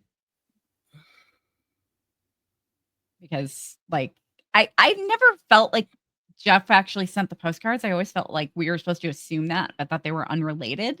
But doesn't he confess to it? I don't think so. No. Oh, I thought he did. I don't think he confessed to the postcards. I'm gonna have to read all that. But yeah, I'm starting to think that the postcards actually could have been sent either by Melissa or possibly even Shauna. But I like the whole parallel of how they're both basically blowing up their lives right now. Yeah. Can you imagine, like, I mean, Melissa just ran out the door. Alex is going to come back and be like, what the fuck happened? There's Dawn's back. Hello. Hey, I'm you there. Yeah, my internet has gone down, so I've had to come back using my phone as a hotspot. Oh, no. So don't know what's happened. we were just talking about Calissa and Alex coming back home to like, her destroyed, bloody, gas-filled house. I've got a dead body and no wife. What's going on? Yeah. So let me just point out, okay? Shauna was now in the adult timeline, was now supposed to die twice. Ooh. And 2 other characters died instead. I mean, in Natalie's case, it was directly involving Lisa. But the whole, like, the hunt got interrupted and everything. Shauna was supposed to die that night. And she was supposed to die in this episode along with Ty and Van and Melissa, probably. Is it the spirit of her baby? Her wilderness baby is now protecting her. Possibly, I don't know. But yeah, I mean, if Van hadn't gone in to save them, to save her life, like, Van could have just left both of them. Yeah. And 2 birds. Yeah. I mean,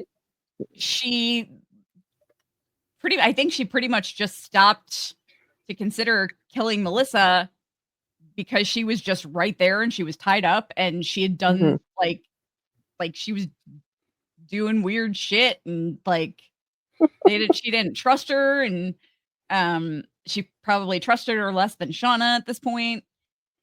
And I mean, it's kind of crazy to think about that, like, Shauna was supposed to die twice and instead 2 other characters died.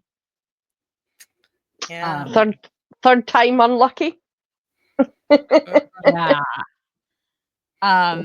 It seems like Shauna's the wilderness's favorite. I'm just throwing it out there. Yes.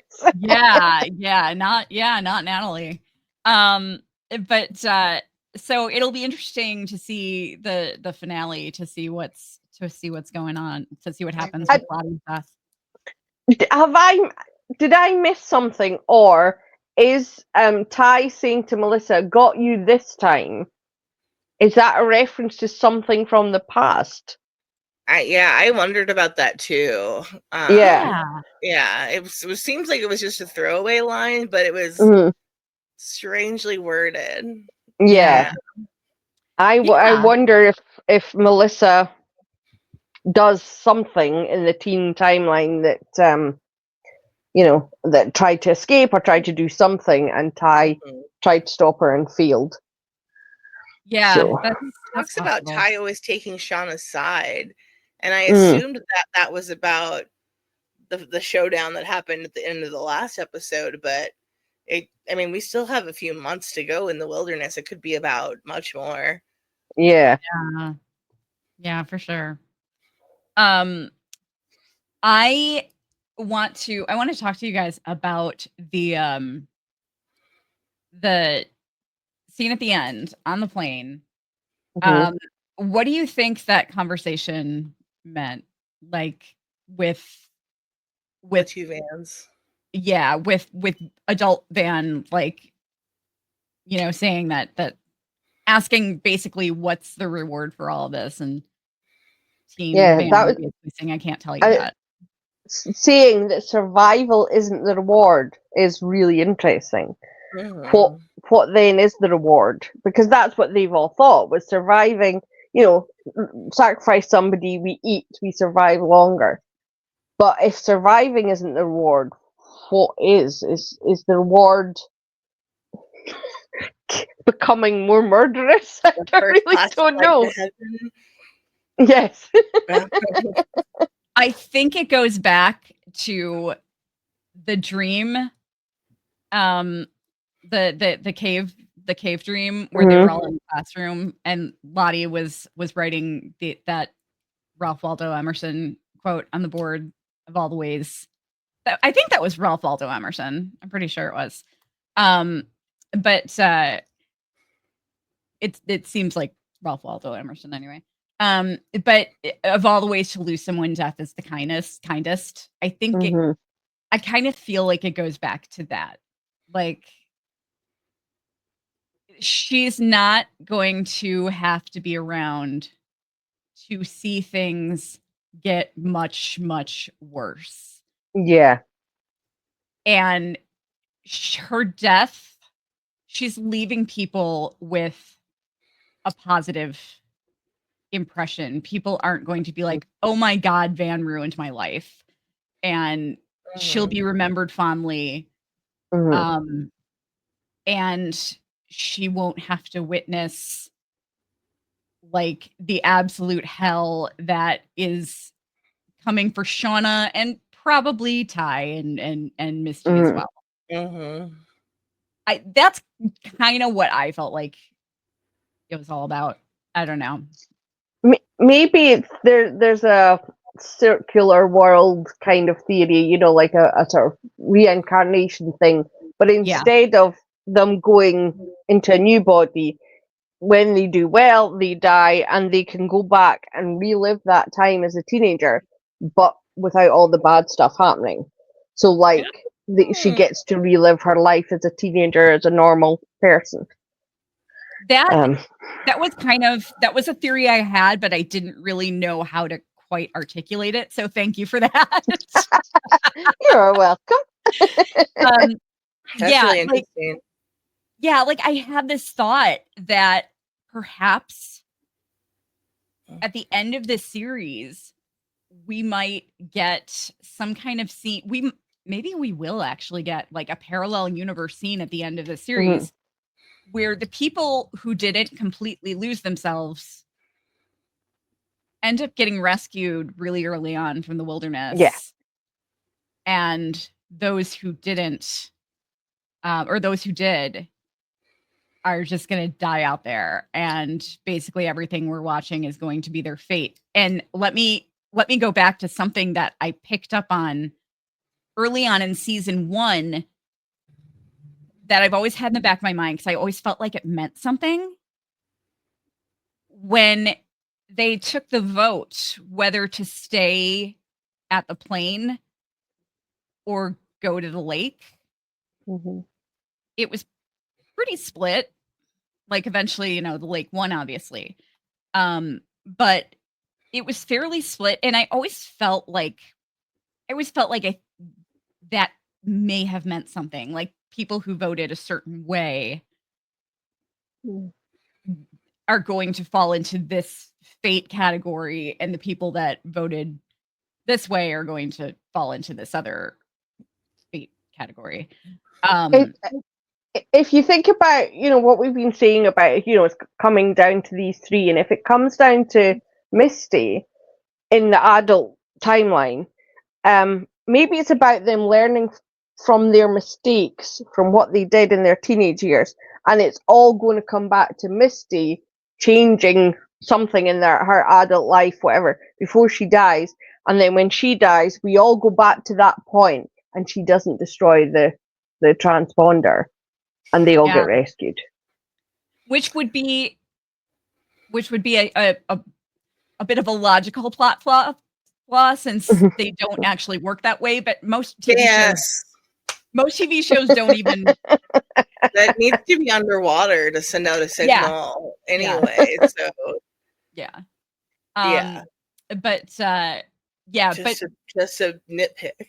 But I don't think I don't think Yellowjackets would be too focused on that. I think they'd be willing to just do away with that knowledge for the sake of it works better for the story.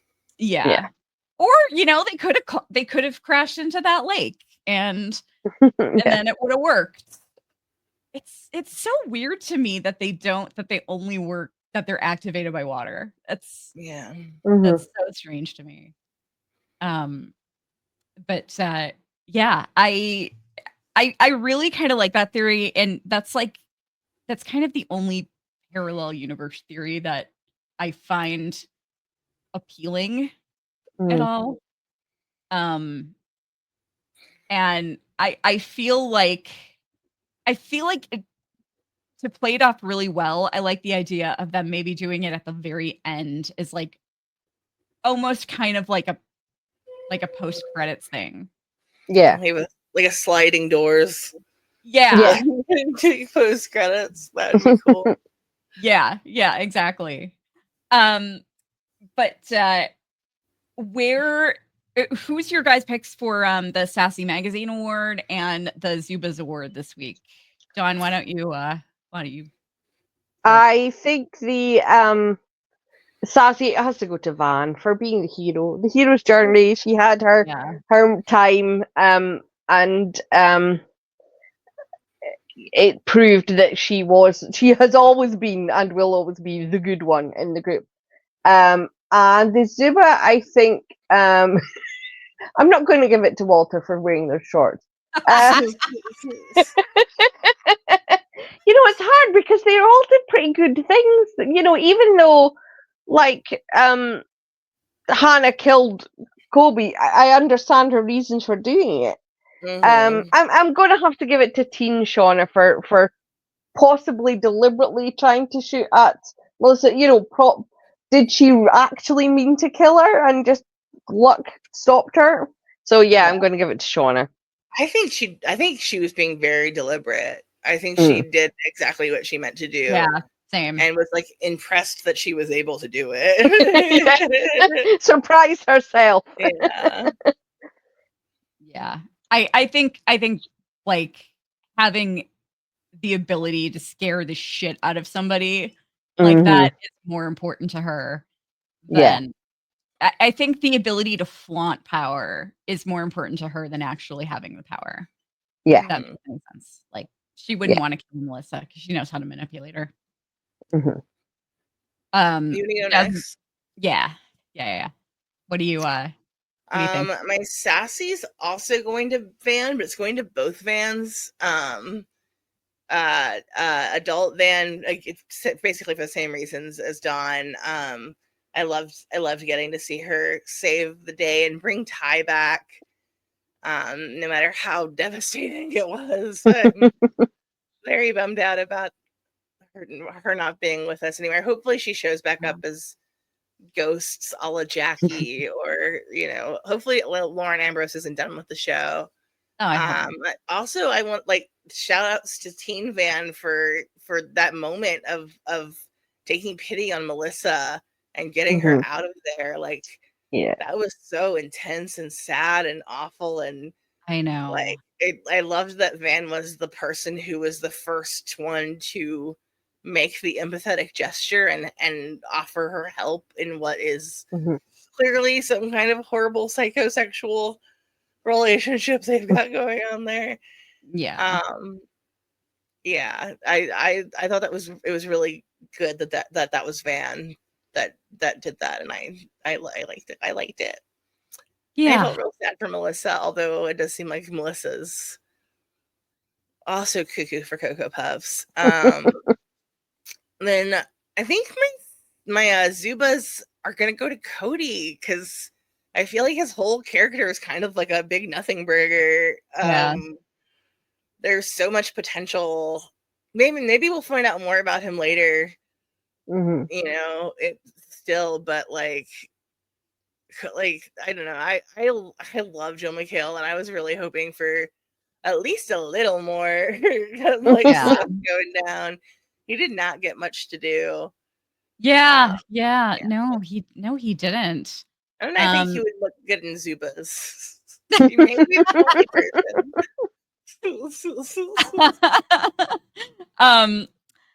Yeah, someone's gonna have to report it.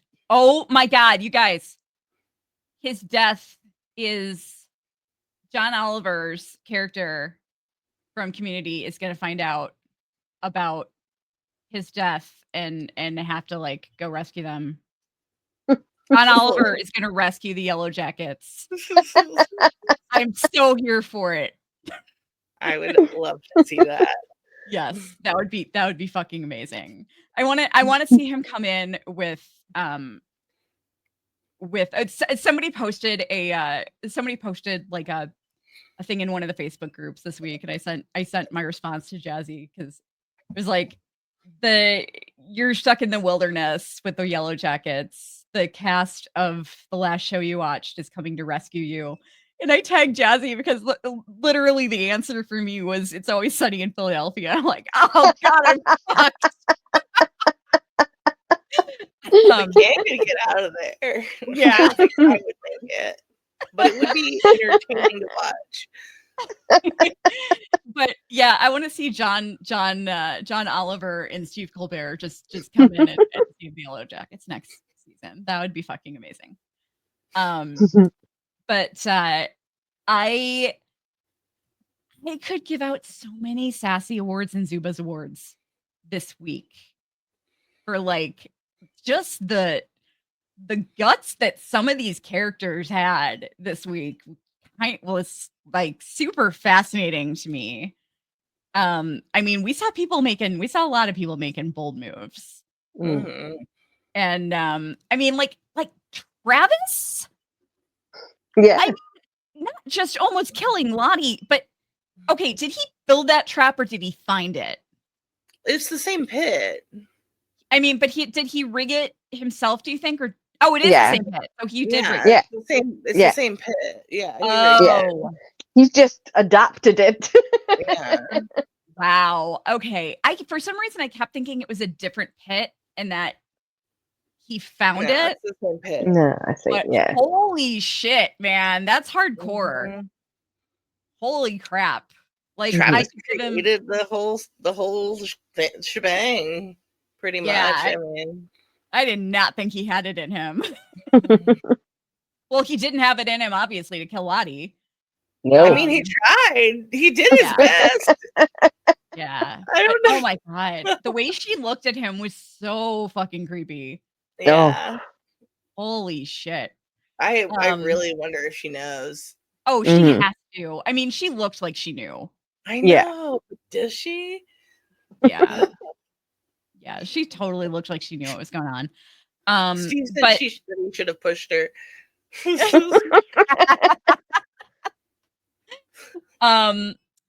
but so that's interesting though, because that's the that's the pit girl pit. That's the pit. Mhm. Yeah, Mhm.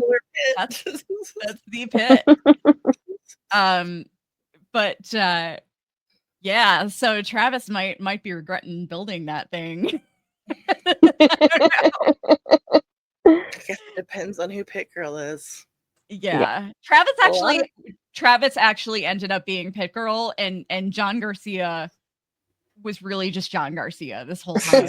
And was just like just assumed Travis's life because people kept mistaking him for Travis because he looked like him. So he was still going by John Garcia, but just was living Travis's life, and so he decided to talk to the wilderness, and and that's So many people think it's Hannah. Yeah, I know. Oh. I know.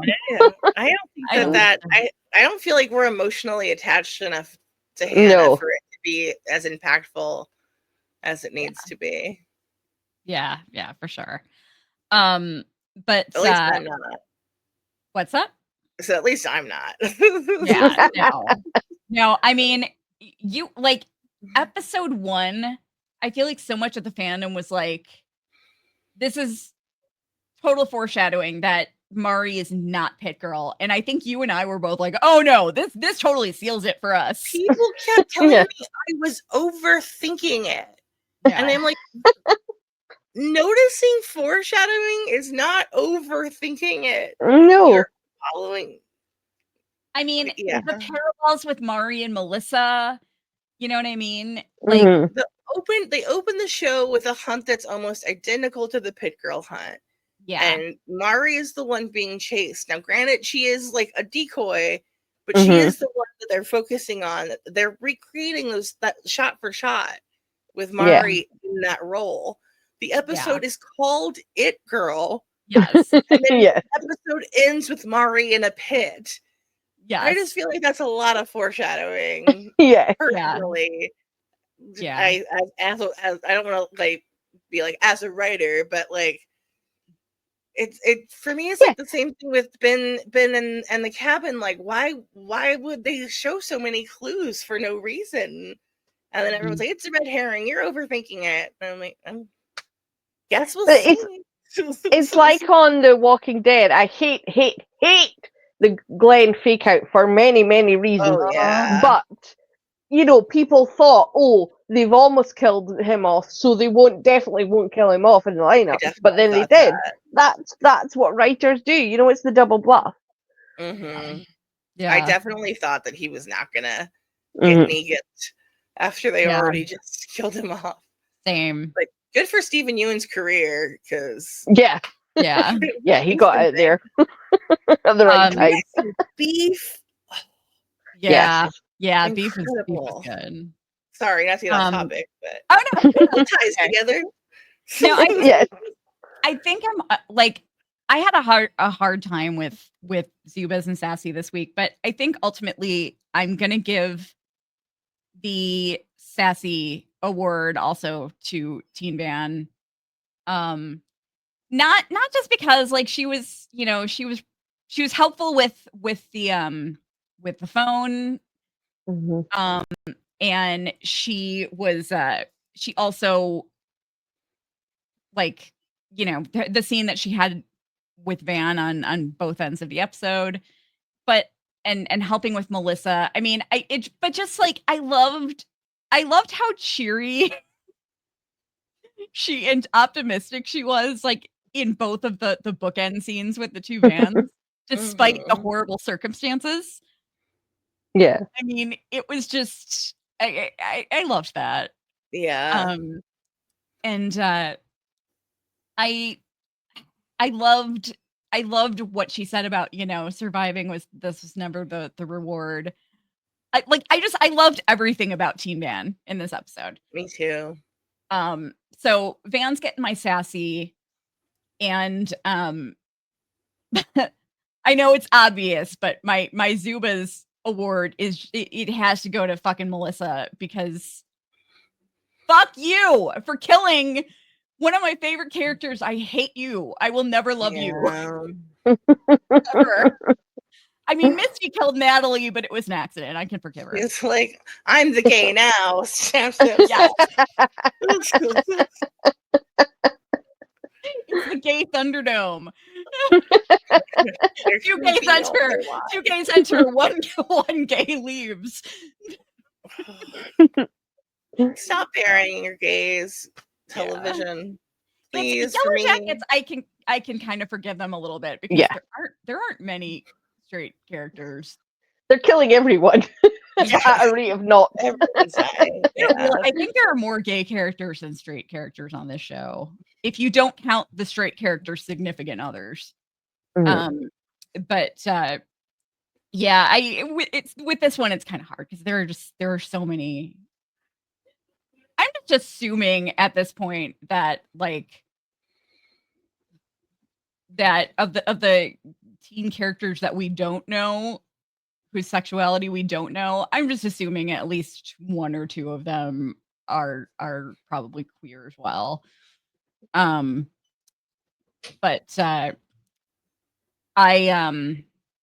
yeah, I'm so upset. And Melissa, they could never make me love you. Sorry, Melissa. Sorry, Hilary Swank. Who was incredible. I don't think we said that, but goddamn, Hilary Swank act. Yeah. I do have a theory about her killing Van, though. I don't necessarily. I feel like it wasn't necessarily about killing Van, but possibly about the fact that because Van couldn't kill her, Van can't kill Shauna. And yeah, I think that if Melissa really is actually buying into all this wilderness bullshit, I think she wants Shauna dead. I mean, it proved all that stuff she was saying, in the last episode, that she really is in love with Alex and it's a real marriage and all this stuff. Yeah, but they could have cleaned that up and nobody would have known anything. And, oh, hey, here are my friends that I was in the wilderness with. But no, when it came to it, down to it, she was more interested in killing Van than Alex doesn't know she was in the wilderness either. Oh yeah, no, of course. Yeah. But these are my friends you've never met for 20 years. Right. But she could have passed it off, but she was more interested in killing Van than keeping her family as is. So, yeah. How much is she lying about? What has she been lying about? It's interesting to see where that's going to go with her. And she totally gave Van plenty of opportunity to kill her.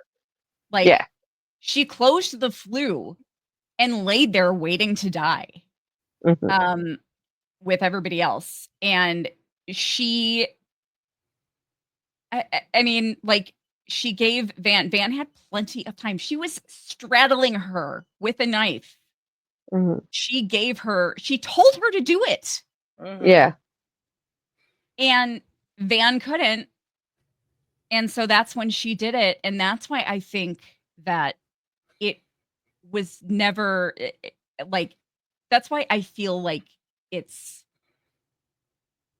she made the decision at that point that Shauna is going to keep being Shauna unless somebody stops her. And I'm willing to do it. And Van clearly will not be up for that challenge. So if one of us has to die right now, it's going to be Van. Yeah. That was kind of my take on it. I don't know how popular that's going to be, or if I'm reading too much into it. But it's so heartbreaking that she got Ty back for like a few seconds. Yeah. It's so sad. Yeah. And then, oh my God, just awful. Who are the Tumblr girlies going to ship now?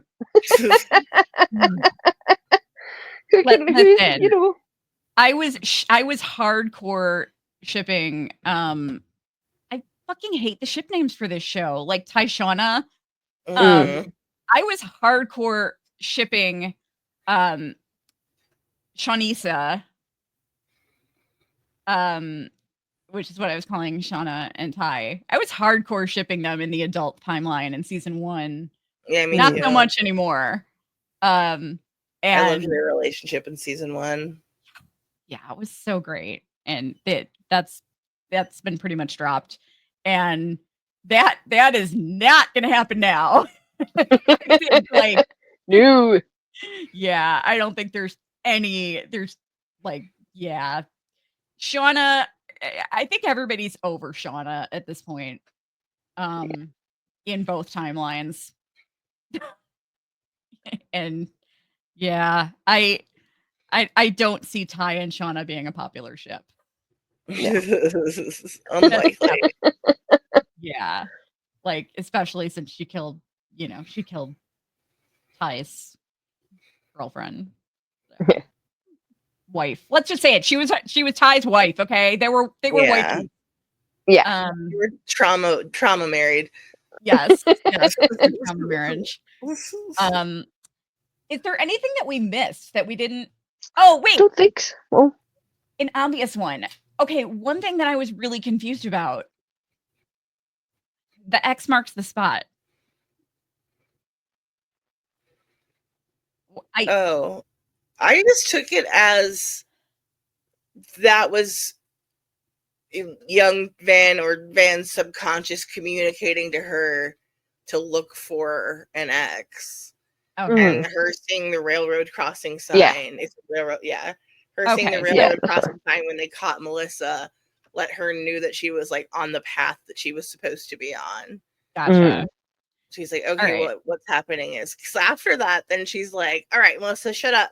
Well, kill you, you know, like she like it really perks her up after that. So yeah, I was just having a thought about the Goonies, and I was trying to, apply it to the show.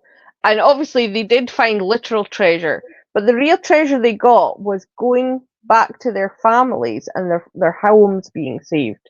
So that makes me think the real treasure they're going to get, the Yellowjackets are going to get, is to be able to go back and have a happy life with their families as teenagers, because they were kids.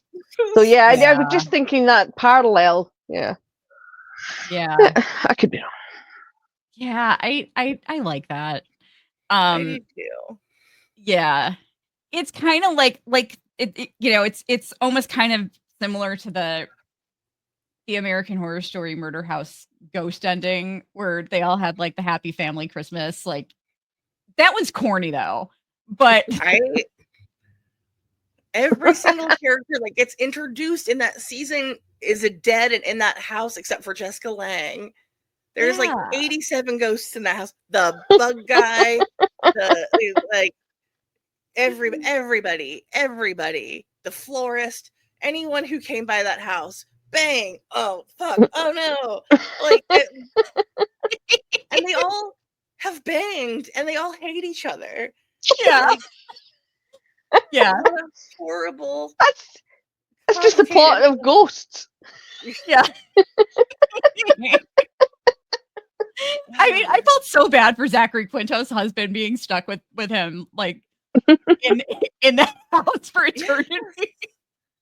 No one deserves that. Like, yeah, okay, he cheated on him, but I mean, would you want to be stuck with that character? I wouldn't want to be stuck with any of those people. Yeah. They're all terrible. Yeah, they really are. But yeah, I'm gonna miss Claire Fisher terribly, and I hope that somebody takes over her video store. Yeah. Gosh, that's so depressing. And I do hope that we'll see her in the future. I hoped that we would see adult Natalie too, but that didn't happen. But I think we will. There's still time. And I'm excited to talk about my my theory regarding Keith Morrison next week. Yeah. Okay. I have a theory I told you about earlier that I'm excited to talk about next week. Yes, for sure. But I just have to say, I loved that they're basically watching a movie. Mhm. You know, it's so fitting. I mean, it's sad, but it's Yeah. fitting. It's so fitting. But yeah, that's that's a huge modern plane. Yeah. And yeah, it's yeah, that's definitely not the same. No one wants the middle row. Yeah, exactly. Which is where they're always sitting. But anyway, we've got a special after show this week. We're doing 2 after shows. We're doing one in our regular time, our regular Sunday night slot, but we're also doing one Friday night, and we will post that soon. It'll probably be at our normal time, like 10 p.m. Eastern, I think.